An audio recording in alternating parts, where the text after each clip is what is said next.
Hi everyone, I'm Dale Smith, aka Journo Dale, and we're here to talk about Canadian politics.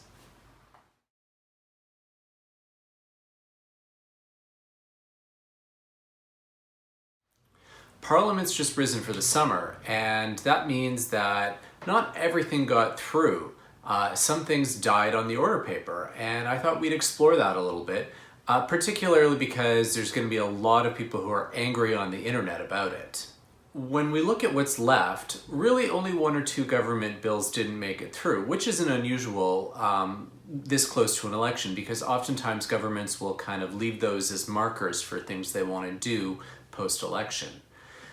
In this case, the only real unusual thing is that the implementation legislation for the new NAFTA agreement was left kind of hanging on the order paper.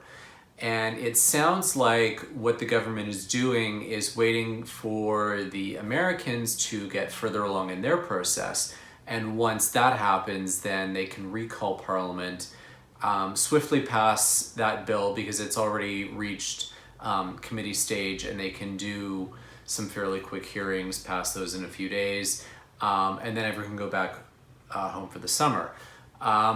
This often doesn't happen, but this is a particularly special case, and that's not really what's going to make people angry. What is the fact that a certain number of private members' bills have died on the order paper. Now, we have to remember that private members' bills are bills that the government really isn't supposed to play a part in. These are supposed to be initiatives by individual MPs, and on the Senate side, they would be Senate public bills, but they're similar in form and function. And they're essentially supposed to be, individual initiatives, things that are related to an MP's own community or interests, but they're restricted in that they can't ask government to spend money. That's why we often see a lot of fairly symbolic bills in this, asking governments to name special days for recognition of things, or the other thing we've seen a lot of lately is asking the federal government to come up with national strategies on things that are ostensibly provincial jurisdiction, so that it's an issue that they feel passionate about, but they want to get some kind of federal response to it, even though it's not really federal jurisdiction. So we see a lot of those. Those don't always make it very far. Sometimes they do, and those they're fairly standard. The ones that have everyone kind of upset this time are three bills in particular: two private members' bills and one Senate public bill. The Senate one was an initiative from a now retired Senator, Nancy Green-Rain, who wanted to kind of institute a federal system like Quebec's that limits advertising junk food to kids. The bill, it's one of those things, it sounds great. Who doesn't want to encourage kids to eat healthy? But the initial drafting was overbroad and problematic, and the government decided, though, it sounded like a good idea and they were going to try and bring it on board. So when it went from the Senate to the House of Commons, they ensured that it had a whole raft of amendments to make it palatable. When they sent it back to the Senate, however, they kind of overplayed their hand a little bit, and it became one of those victims of procedural, well, I'm not going to say shenanigans, but there were certain procedural holdups because of the way in which it was being handled. And it was kind of an instance of the government trying to get the Senate to do its bidding, which it's not really supposed to do. And that's kind of what happened to that bill. The other bills that are getting a lot of media attention are Bills C-262 and Bill C-337. The first one was an attempt by NDP MP Romeo Saganash to ensure that Canadian laws complied with the United Nations Declaration on the Rights of Indigenous Peoples. And the other one was Ron Ambrose's bill to mandate that judges have proper sexual assault training before they're named to the bench. Both of them are problematic in their own particular ways. The UN DRIP bill was not terribly well drafted in terms of ensuring that the language was complying with implementation of international obligations or treaties or anything like that. And it kind of became somewhat symbolic in terms of simply asking the government to review their own statute book. The government was initially resistant about this bill under the rubric of it possibly being unconstitutional because it might have interfered with the Section 35 obligations in the Constitution around Indigenous consultation. But then they had a sudden change of heart and said, yes, we'll support this bill, even though the drafting language in it is pretty suspect, and there are some fairly hefty legal minds who have weighed in on this. The other aspect is that you had conservatives in particular who were concerned that this bill was essentially going to be an Indigenous veto on all resource projects going forward. And different people could interpret it different ways, but that was kind of the fear there. So partially what happened there is in the Senate, it got pushed back partially because they wanted an explanation as to why the government changed their minds. And initially they were promised that government ministers were going to appear before them and explain it. And then they didn't.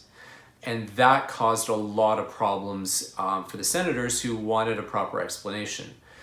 There were other procedural shenanigans that happened in the attempt to force this bill to go through until the conservatives in the Senate said that's not how we do things, and kind of put their foot down. And we're hoping, I'm guessing, as kind of to get some proper feedback and negotiation with the government on it, and that never happened. It was simply declared that the government was going to make this their own bill during the election, so it was fine to let it die. Regarding the Rona Ambrose bill on sexual assault training for judges, this was another one that was problematic in that it was also likely unconstitutional because it interfered with judicial independence. There were a number of other problems with the bill that were enumerated by senators, which did not get proper airing in the House of Commons because everyone decided that this sounds like a good thing, we're just going to let it pass without really digging into the language or the specifics or why there might be problems with it. So when the senators found problems with the bill and tried to get some kind of amendments on it, there was resistance on Ambrose's part in particular, and it kind of sat there for a while. Also because it needed to go to the Legal and Constitutional Affairs Committee, which was overloaded with government bills.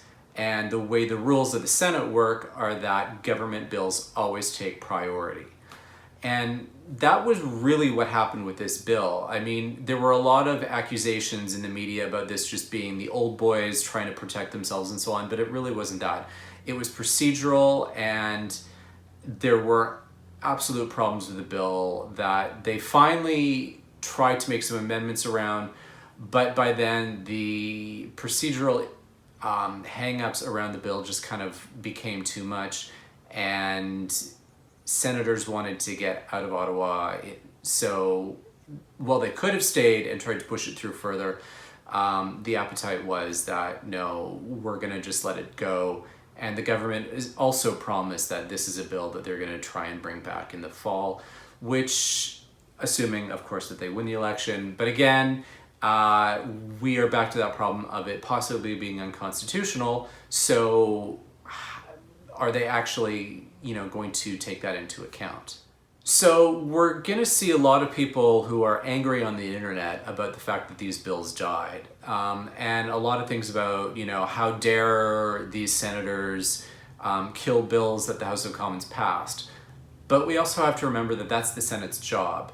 Sometimes MPs pass bad bills, and it's the Senate's job to do something about it. And in both of these cases, they did.